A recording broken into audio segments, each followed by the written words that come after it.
Okay, welcome back to the Glide Academy podcast. I'm your host, Ez Chandra, and on this episode, we're having a chat with Charlie Gunningham about how startups can build value. So really great to have you here, Charlie. Great to be here. Thanks, Ez. Yeah, awesome.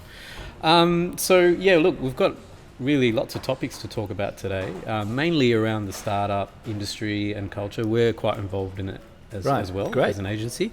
Good. So I'd love to share some thoughts around that. But before we get into all of that, I want to talk about you. Who am I? Who you are, and Right. give a bit of an intro to the audience. So we've got Charlie Gunningham, who's spent 20 years in Perth's startup scene, an economics teacher from the UK. He left teaching to set up AussieHome.com, a real estate web business in 1999, which pioneered online mapping 6 years before Google Maps. Correct. Really good. It was tough. So AussieHome.com was later acquired by Rewa in 2010, which Charlie and his team went on to continue to run Rewa.com. Yeah. So you had a small team that you're looking after. Yeah. And then you moved to Business News and you led their digital transformation as a CEO. Recently, Charlie's been an advisor to the Australian government on a $485 million startup fund and consults to various WA-based tech businesses. Charlie also runs Startup News and is a co-host of Startup West podcast. Correct. Awesome. So welcome to the show, Charlie. Let's start off with, about yourself. Like, obviously we've had a bit of an intro, but if you could tell us a bit about, that transition, I think, as an economics teacher. Yeah, well, originally a teacher. I taught in North London, then went to Singapore because I first came to Australia in the 80s, got an older brother who ended up in Brisbane, got married. I went over for the wedding, and as soon as I landed in Australia, from dingy, dark England, I went, what is this place? This is awesome. The sun was shining. Yeah. They just won the America's Cup. They just had the Commonwealth Games, and I thought, I just instinctivally got on well with Aussies. Yeah. Singapore was supposed to be a couple of years, maybe as a sort of stepping stone to Australia. Ended up meeting a girl of my dreams, Lisa. I've been married to for 26 years. We got married there, played a lot of cricket, drummed in a rock band, had a great time.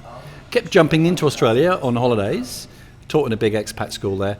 Finally landed in Perth in 97 to do an MBA because I thought I'd be a headmaster one day. Yeah, right. And I'll have an MBA, right? Because I was economics trained, but I was teaching business.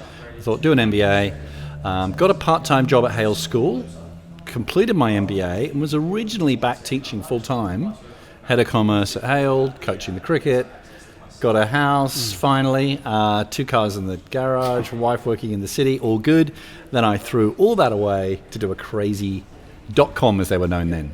So what transitioned you from being an economics teacher to that, look, I'm going to start a .com. Right. Well, I met this guy called Nick on the MBA. We were both not from Perth, but we'd both bought a property in Perth. And back in the late 90s, and it had been this way for probably 50 years, you waited for the weekend paper and get the real estate classified section. Remember that? Yes. It's like 120 pages, columns and columns and columns, classified ads. Yep. The ink came off in your hands. Half the ads had no price, or even where the property was. You had to ring up the real estate agent. You charge around the home opens. You did weeks and weeks and weeks of that. There was no real sites you could go to, websites, in between the week. You just have to wait till a Saturday or a Sunday, charge around the home opens. Weeks and weeks of that. Nick and I got talking towards the end of the MBA and just towards graduation, which was a few months after. And we thought, there's got to be a better way. And we were amazed there wasn't really good real estate sites already. There were a few, but what we wanted to do was mapping. And when we found that Perth was a centre of mapping expertise, because the mining industry, take an isolated mining town, there you shall find mapping technology, or GIS technology as it's known. So we thought, hey, we're in a global centre of mapping. And this is 6 years for Google Maps. It was really expensive and really hard, but I haven't found any other that got a map-based real estate site out before us. So AussieHome.com was duly launched end of 99. I quit my safe teaching job and Nick and I did it together. Piled in. That's brilliant. And it was before we had kids, so I probably thought, let's give it a go. If it doesn't work, could always go back to teaching. That's not going away. But let's go and do this and give it a red hot go, see how far it lasts. Yeah. You saw the opportunity there long before. And did you when you went into it, did you do a lot of planning and all that sort of stuff, or did you just really a little bit? A couple of MBAs can write a business plan. Yeah. Competitive landscape. Yeah. Checked out the technology. Right. How do we make this work? Business model. We spoke to some of our MBA professors, and before too long, they were writing checks and going, "Well, do you need some money?" And there were 3 of our MBA professors invested in the business. We raised $200,000 from about a dozen people quite quickly. That was the dot-com boom. Everyone had a dot-com idea in '99. If you had an MBA and a dot-com idea, people threw money at you. Away you go. But a few months later, no one maybe remembers the dot-com crash like I do of Easter 2000. Suddenly, you were a pariah. No one wanted to know you. Right. But we were already like 3 or 4 months in by then. We already had the site up and running. Pretty rinky-dink, but at least we were out live. And with the actual scene of the startup, well, there wasn't really a startup. There wasn't a scene back then. Yeah, there wasn't a scene. There was no co-working spaces, no accelerators, this nothing. was really raw, wasn't it? It was raw. It was pretty awesome. Yeah. I mean, there weren't many of us kicking around. Yeah. Within a few years, I bumped into people like Laurie from seabreeze.com.au, a few other people like that, Jackie from ineedhits.com, Rob from QuickFlix, don't you remember the precursor to Netflix? Yes. Actually an Australian site, it doesn't exist anymore. And we formed a group in the sort of mid-2000s called E-Group, which still meets to this day, which is internet entrepreneurs getting together first Tuesday of the month just to talk stuff, and what's said in the room stays in the room. And that was a very supportive and important network for us. Yeah. This is years before Space Cubed and the first co-working spaces or the first angel groups. There was nothing like that in the 2000s. So they came along about 2012. Did that get you through that period? Yeah, I'd say so. Yeah. That sort of emotional support. That's right. And I learned a lot from that. Oh, that's a good idea. Because we weren't competing with each other. We were all tackling similar problems, and like we were the first doing it. We were the pioneers, it was like in our own little area. West. Yeah, that's right. We were. Yeah. And look, a lot of us didn't survive, but a few did. And then E-Group grew, and then along came, in the early 2012, 13, a little bit more of what you'd call now a startup community. Yeah. And I mean, I guess that's often what startups have now. They've got access to mentors and people like yourself to come and chat to and get some ideas. Lots of meetups, a lot of groups. Exactly, yeah. You can really hit any part of the startup scene in Perth and WA, and you'll end up finding the bit that is important for you. It's like a spider web. You'll hit one part of it and then find your way to where you need to be. Yeah. And, going fast forward to today, where we are now, there is a lot of support that startups have. How do you feel like, I mean, obviously startups, it's really difficult for them at the moment. It is. Sometimes, but they are the heroes of society. And I want to be clear what a startup is. So to me, a startup it's got a high degree of technology in it, scalable business model and scalable technology, and that's the exciting bit. And they're doing something disruptive. So they're either creating a new industry or they're disrupting the incumbents of an existing industry, and that's why they're interesting. So they go in, change all the rules, and that's also why it's hard. But if you've got a scalable, what I would call SaaS business model, software as a service, subscriptions business model, and you can then build scale, then they can create enormous wealth pretty fast. So probably the most famous one to do that is Canva, which came out of Perth but moved to Sydney pretty early on in its journey. Couldn't raise money here, ended up getting funded incidentally by one of the co-founders of Google Maps, Lars Rasmussen, who was then working for Facebook at the time, Bill Ty, a visiting VC from Silicon Valley, and a few others, plus a grant from the federal government. Actually, the forerunner of the grant I've just worked for backed Canva in 2012, 2013, and it's now worth $8 billion. Now, you can't do that sort of wealth creation very easily in other types of businesses.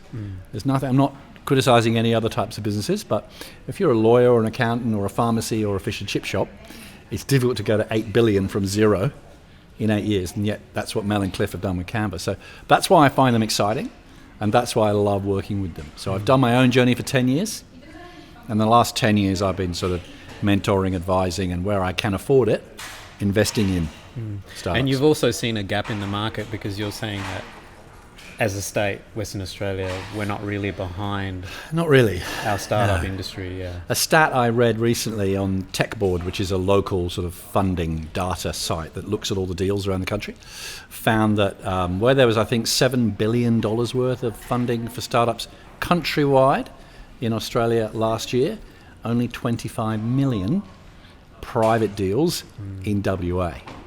And one of them was a $12 million deal, Picture Wealth, and another one was a $5 million deal. So really, we're only talking about $8 million for everybody else. In Western Australia. In Western Australia, the whole state that is backing potentially the next Canva, a scalable SaaS. And that $7 billion includes both private and government? That was just private. That's and doesn't private, include, I think that does include grants actually, yeah, yes. Right, yeah, okay. And I did a few grants in the last year, which was great. So the funding, I'm not saying everything should be funded. Most things should not be funded, right? But somewhere amongst them all, there will be some jewels. Like your Canvas and stuff. Yeah, like a potential one that's going to disrupt an incumbent or create a new industry and could create great wealth and create great jobs. Yes. And great value for everybody. And the jobs stay here. And the jobs stay here, and they're good, well-paying jobs, and they're clean jobs, and they're sustainable jobs, and all that.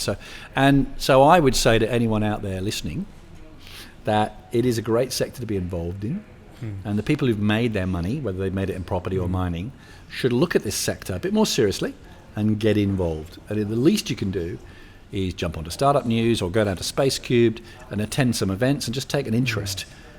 There are some angel investors out there who are very active, but an individual angel investor on their own can maybe do 4, 5 or half a dozen investments before they're full, and they can't give meaningful support to more than half a dozen. So we need more of them, more angel groups. We need more funding groups. There isn't really a venture capital community here. It's over east. There's Better Lab Ventures, which is run by RAC, backed by RAC, so hats off to them, a $23 million fund.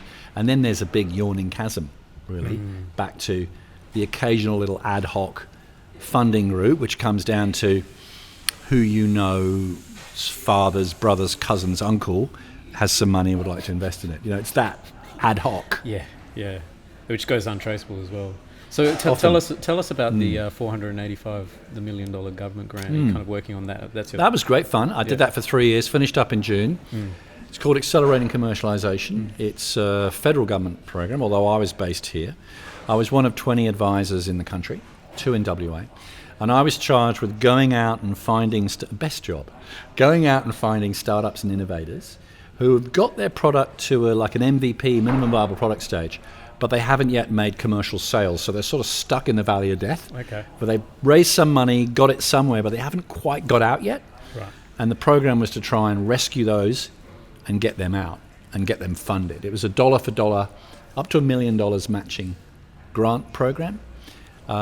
Great program. I just last year alone, I met 300 separate companies and innovators and people who inquired about the program. But it has quite specific eligibility criteria and competitive criteria. Amongst those 300, who I hope I helped them all, I took 6 to Canberra and 4 got grants, an average grant of about $500,000. Yeah, brilliant. And the program still exists to this day. That's amazing. Yeah. It's been going in various forms for about 20 years. And I think that's also transitioned the market into this equity crowdfunding type strategy. Yeah, well, there's another area which is interesting, and that's only come in the last few years because of changing rules. Because up until then, if you're a private company, you couldn't have more than 50 shareholders, 20 in a year, etc., etc. So now with equity crowdfunding, a private company can have dozens and hundreds potentially of shareholders, which can create its own problems, but it is another way to raise money. So we've seen Tiller Rides, which is a really cool e-bike in Fremantle, raised over $1 million, I think end of last year with equity crowdfunding. Recently, the wonderful Renee Bunster from Bunster Sauces, the hot sauces, she raised $2 million on equity crowdfunding. So there have been some successes with that new funding area. Yeah, no, definitely. We've seen a lot of growth. As an agency, that's the sort of campaigns that we run. Right, okay. So we specialise in equity crowdfunding. But it came from the Tiller campaign, actually. Right. And we thought we'd give it a crack, and it did really well. But it's not an easy campaign to do, It's not... When you're doing, say, e-commerce sales, you can directly attribute the revenue that you're generating from the campaign. Yep. Whereas with equity crowdfunding, it's just a lot more trickier because you're getting people to get in their wallets and invest in not just, something that's going to give them a direct ROI, but effectively an idea or some sort of project that's really going to take off potentially in the future. Yeah. So there's a lot of risk created with that. So that's the tricky part about doing those sort of campaigns. And I would say everyone should look at their portfolio and go, okay, I've got my property over here where probably most of my money is, and maybe some ASX stocks, and maybe a little bit over there is a bit of play money if you can afford it. And for a lot of the startups, 10 grand can get them maybe to MVP. 50 grand can get them to customers. You don't need a lot of money. Agreed. And that sort of investment is lacking, and more of that availability. And then the follow-on investment's important. The $250,000, $500,000 round, the $2 to $3 million Series A. Where's the WA company going to go and get that from? That's beyond angels. So you look to venture capital and you go, well, there aren't many in WA, maybe one. No. So maybe we lose those ideas overseas, or over east. And that's my frustration. So I'm not saying everything should be invested in them. I'm just talking about a little bit. That's right, yeah. But I think that's why equity crowdfunding is good, because it creates that opportunity which has come out of this frustration, I guess, of not being able to just get an investor to rock up. And other countries have done it well, right? Yeah, so New like Zealand, the US, the UK have been way before us in equity crowdfunding. And also in Australia, I think the common platforms are Virtual, Equitize and Pledge Me. Yep. And they'll often have different stages. So they'll have an expression of interest stage, which runs for about 4 weeks. And then they'll close the round, and then it'll become the investment round. Yeah, that's when the cash actually comes in. And it's democratizing that whole area of allowing more people to be involved in startups and fundable tech companies, scalable companies, and allowing these companies to be funded. Yeah. But you know what? A lot of people don't know. And it just needs to be, it's so frustrating. Do you know you can get a tax break from investing in startups? Did you know that? I didn't know. You get a 20% tax offset. So it's called Early Stage Innovation Company, ESIC. So I'd ask anyone interested, Google Early Stage Innovation Company. It's on the ATO website. If the startup can classify itself, which is a self-diagnosis thing, as an ESIC, and increasingly they say on their pitch decks now, we're an ESIC, then the investors can get up to $200,000 tax offset, up to $1 million investment if you're a sophisticated investor, or 50 grand if you're a mum and pop investor. So you put money into this ESIC, you can offset 20% of that against your tax that year, right? And that's just not the good part. The better part is you get a 10-year capital gains exemption. So if that company, you hold those shares for at least a year and you own less than 30% of the company and you get an exit within 10 years, it's tax-free with no ceiling. Yeah. I don't think many people know about that. That was brought in 2016. It's been around 4 years. But the people I talk to, unless you're in Perth Angels and in the scene, you don't know about it. And I think that would really, the whole thing was designed, I think it was the best thing Malcolm Turnbull ever did, was to bring that in. Again, based on an idea in the UK, which works very well, where I think it's called EIS.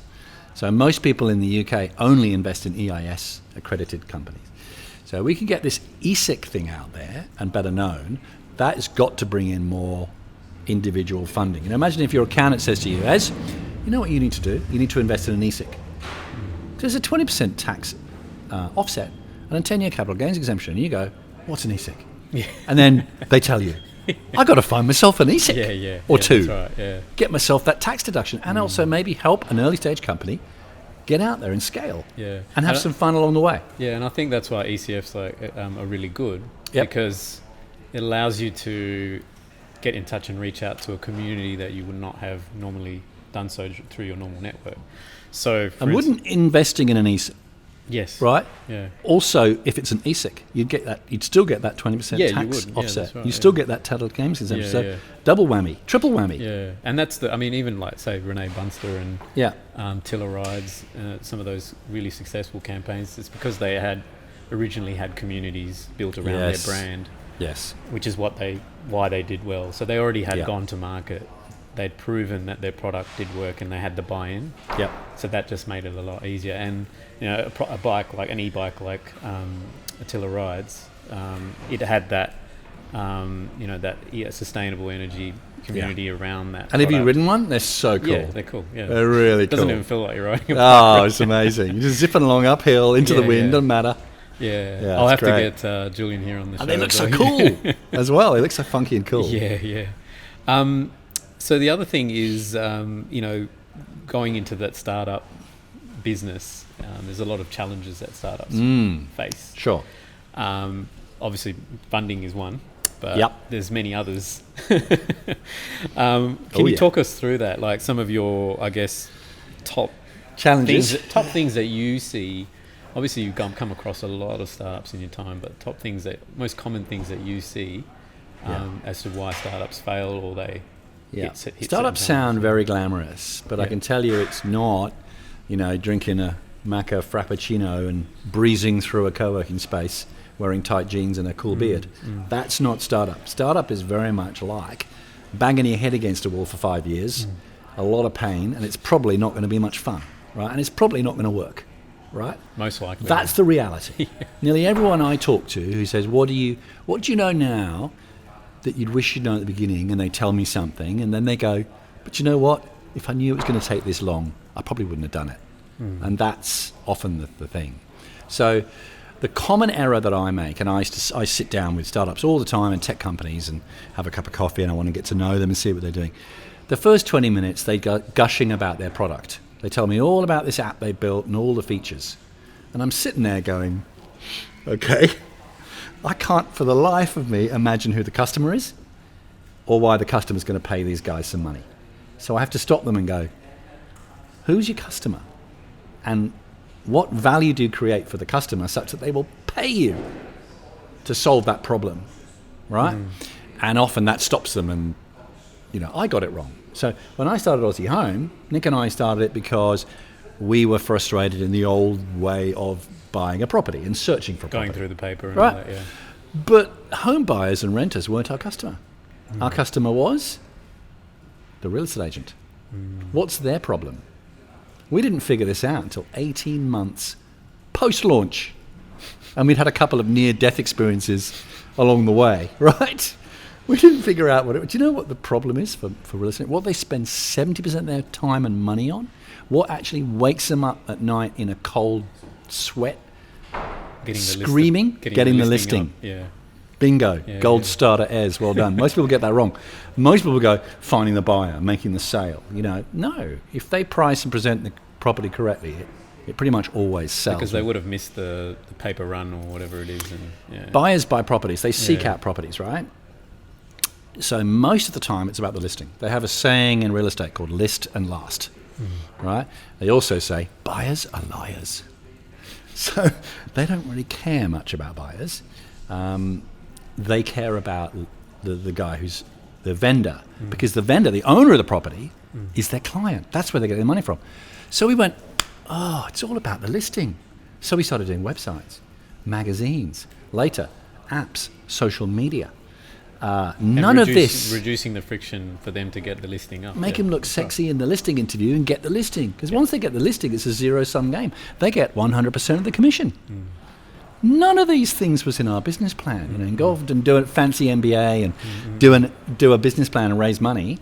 But I would say what you end up doing, what you end up making money from, could be 180 degrees away from what you thought it was going to be. Yeah, I mean, Instagram was the same. I think it started off as an app that was just putting location, like basically put your location of where you are, and then you took pictures of where you were, and then it told your friends where you were. I think it was called Bourbon or something back in the day. And then it evolved because people were taking all these photos. It got more involved into an actual photo social media app. And that's where it is today. So it I didn't would even say, start off like that. so any startup, and I do say, who is your customer? Hint, that's the person paying you money, not your user. Don't confuse them like we did. Who's your customer? Get to know your customer, listen to your customer, spend time with your customer, find out what their problems are, and then solve them. Yeah, and if you solve them, they might pay you. And if they pay you, you might have a business. Yeah, and often, I guess startups, they will come up with the idea and they're so obsessed with the idea that they often forget. They fall in love with their idea. Yeah. I don't care about your idea. I don't care about your product. And I don't care about your features. Because you know what? Yeah. The customer doesn't buy features or products. The customer buys solutions to their problems. And the other issue, I guess, with startups is you'll often hear, I've got my app built or I've got my website built or whatever, and then you have a look at it and it's you know, you just go, oh, because that's the easy bit. How much did you spend on it? And they'll say, oh, you know, I spent. Some of them will say I spent $500, and some will say that they've spent, you know, tens of thousands, hundreds of thousands in some cases. I've met, and that's when your heart sinks because it does, and especially when I can't understand the business model, the customer, the value proposition, why is someone going to actually pay for this? You know, it's like, oh dear, worrying. Yeah. You know, it's very easy when you have money to spend it. I again did the same. We raised $200,000. By the day we opened our doors, we only had 75 grand in the bank. We spent 125 grand of our 200. It was very easy to go out and spend money. Anyone can buy things. Buying things is easy. Yeah. Buy an office, buy some staff, rent some space, get a business plan, market, get a website up there, bit of marketing and promotions. What's hard is getting sales in, getting revenue in. That's why you've got to focus on the customer. That's why you've got to get the customer in so you can scale up as quickly as possible. Spend time with the customer. Yep. Yeah. Yeah, no, there was a few things that I noticed. There was a study that I looked at was Bill Gross. I'm sure you know who he is. I think he did a study over 200 companies, and he had 5 components. Did a good TED talk on it, I think. Yeah, that's right. So 5 components that he was using to measure the success of those companies. Yeah. I think one was the execution of it. Well, it's the idea. First it's the idea. Then it's the execution in the team. And then there's things like timing, which was really interesting. And then how much funded they were and so forth. I think it's called Why Startups Fail or something like that. Yeah, that's right, yeah. So the interesting thing is that one thing I see is the timing issue. Like, is a lot of people come up with a great idea, but timing is, I think in the study was the most I think he said that's the most important reason. It is the most Airbnb and Netflix came out of the GFC. It was timing, right? And it is timing. So you cannot win a race if it's already been run. So I've had startups come to me, and I won't name them, but they've come to me, they've spent money on this app, and I'm going, but there's a free one already out there done by a government department. I'm thinking, the race is already run. You can't win a race if it's already won. Yeah. Now, it's bad enough being too early, because too early feels a lot like being wrong, right? But being early is better than being too late. Yeah. If you've missed the wave, you've missed it, it's gone. Yeah. Have you read the book, The Outliers? No. I heard about it. It's a really good book. But he talks about Steve Jobs, Bill Gates, and the founders of Sun Microsystems. Right. Oh, just a group of these guys. They were all born between 1954 and 1955, which was like that critical year. But then both Steve Jobs and Bill Gates went to found Apple and Microsoft retrospectively in, it was 1975, 76. Yeah. So it's just that window. And again, it's time. I so believe in timing. Also, the guy that created Zoom. Yeah. Eric. Talk about timing. Eric Yuan. So with Eric, he actually he was a university scholar, and he was frustrated with the long trips that he would catch on the train. He couldn't get in touch with his girlfriend, so he started coding a video conferencing app to connect with his girlfriend. But we already had Skype though, didn't we? I think so. We did. Might have, yeah. But Zoom is so much easier to use. Just send a link. Yeah, that's right. You know? Yeah. But at that time, easier. At that time, he was, going backwards and forwards. But then I think he actually applied for his US citizenship 9 times before he actually got in to the US, because he really wanted to get into that Silicon Valley. Finally, he made it, and then he started WebEx. Oh, he didn't start. He started working there, and then he was vice VP. He made VP of WebEx. Right. And then he left because they got bought out by Cisco, and then eventually he left. And he started Zoom, and he floated Zoom on the stock exchange. I think went public in 2019, late 2019, and then 2020 January, COVID hits. So it's time. Timing is that's the best example of timing that I can think of. Absolutely right. I think sometimes having that reality check, in terms of where you are with your idea and where everything else is around you in your environment. But being early is tough. We were probably early. If we'd started any later, we probably wouldn't have raised the money. And then by 2003, realestate.com came out, Domain in 2005, so race 1. So we were pretty sure the race wasn't over. There were some local people running around trying to do it, but there was no real map-based real estate site or whatever. Most of our clients weren't even on the internet at all. We got them on the internet, then we did their websites and then coded their website to us, which actually ended up being a strategic brilliance completely by fluke because it sort of locked them into our system, and then we're using the Aussie Home system. And when realestate.com actually came to town in 2003, we had an interesting strategic decision to make. Did we say, no, you can't have our clients? I think they probably would have squashed us like a fly. Yeah, exactly. Yeah. Instead, we went, well, why don't we feed properties to realestate.com, which protects our clients on our system, and then realestate.com actually paid us to build the feed to them and paid us for every client that used it, as did Domain, as did Rewa. So we sort of nullified the threat of the larger internet businesses. And anyway, the big monopoly was print. It was the West Australian and the Sunday Times. That's where most of the money was going in 2000. But by 2010, by the time we sold to Rewa and all my team went into Rewa, which was an excellent exit, cash exit, good price. Yep. I got job to run Rewa.com. All my staff got jobs at Rewa. It was really good. Rewa were fantastic. They looked after my staff brilliantly. Shout out to Anne Arnold and Neville Pozzi. They were fantastic, the CEO and CFO at the time. Neville's now the CEO. By the time 2010 came along, pretty much all real estate agents were spending most of their money on the net, and they'd reduced and in some cases eliminated their print advertising. And that shift from print to digital over those 10 years just was a slow, inexorable shift. And those are the ones you want to get on board. The slow, almost invisible, unrecognizable, but inexorable shifts. Those are the trends you want to get on. The thing is, it's still happening to this day. Like absolutely, this undiscovered opportunities. So the gig is to look out for those. Yeah, and especially with COVID and everything that's happening, that's creating a whole layer of different things that. And has only accelerated those shifts. Yeah, absolutely. That's right. So, in terms of what you do personally, just with our final topic for today is around the solutions that you provide to startups. Where do you think startups needs the best help? So having had sort of 20 years in the startup scene, 10 years as founder through to exit, and the last 10, as a funder, advisor, mentor, investor, I can now, not just a startup, but I just say broaden it to any tech businesses. So I'm working with ASX listed, what you'd otherwise call an SME through to a startup, and I can usually go in and we can have a chat, and there's something I can help them with. Because I've probably done it all, made all the mistake, got the T-shirt, right?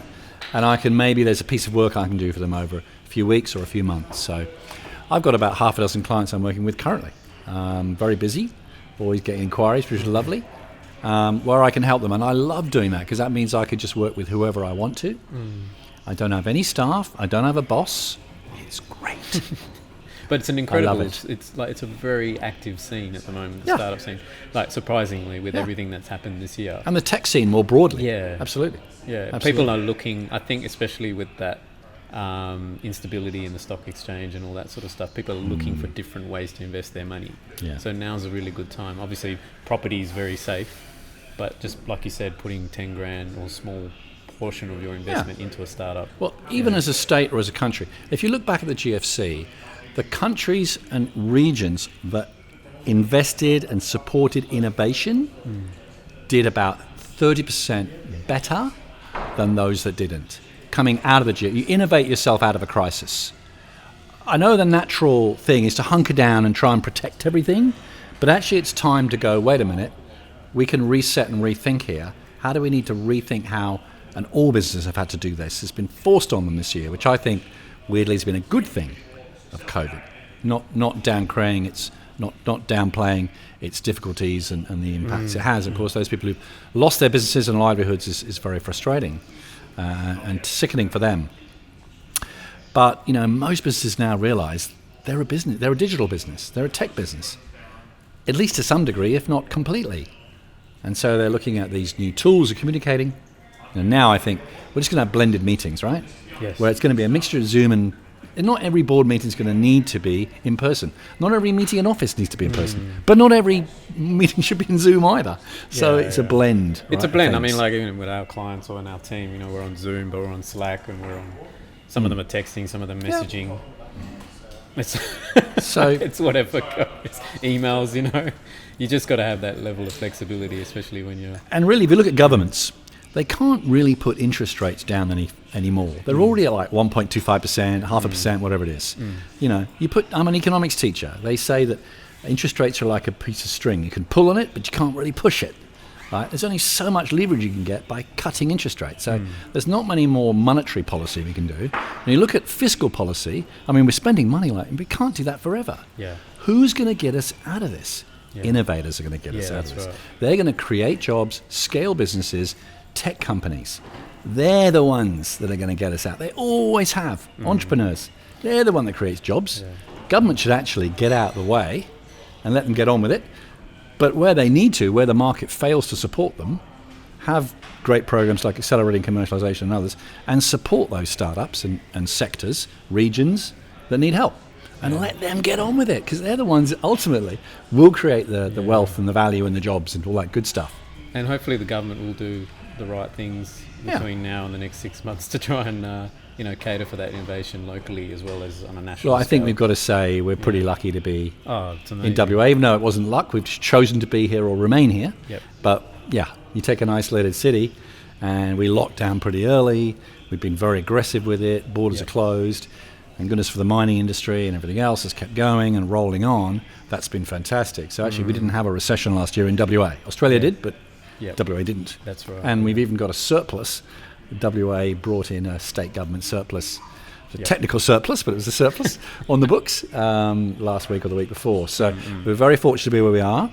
So I think we should make the best of this opportunity and go, let's become the tech centre we know we all can be.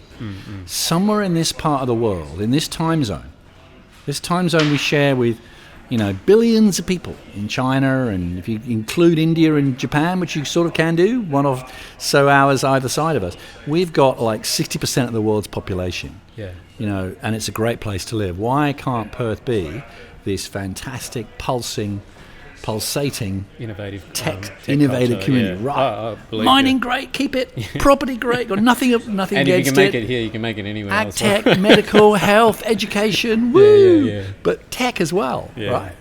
Why not? That's great. It's great. Thanks, Charlie. It was Pleasure. awesome having you on the show and Great sharing talking to some of your insights with us. Charlie, how can people find you and get in touch with you? Yeah, thanks. Jump onto my website, Damburst. Yep. Damburst.com.au. Yep. I'm on Twitter at Chaz Gunningham. Yep. Instagram, Facebook, and all the usual things. Fantastic. So I came up with the word dam burst because I suddenly thought of this line: better you burst the dam than have a dam burst on you, which is sort of a whole idea around digital transformation, disruption. Make sure you make the changes in your business and you're in control of them rather than be swamped by the changes that are coming anyway. So fair enough. Dam Burst is the brand under which I go. Dam Burst Advisory. Yeah. No worries. Awesome, Thank Charlie. you. Thank you so much. Cheers. Hope you enjoyed this episode. So please subscribe to our YouTube channel and do follow us on LinkedIn. We are on LinkedIn Live. So thanks for your time. And awesome. Cheers. Thanks, Ed.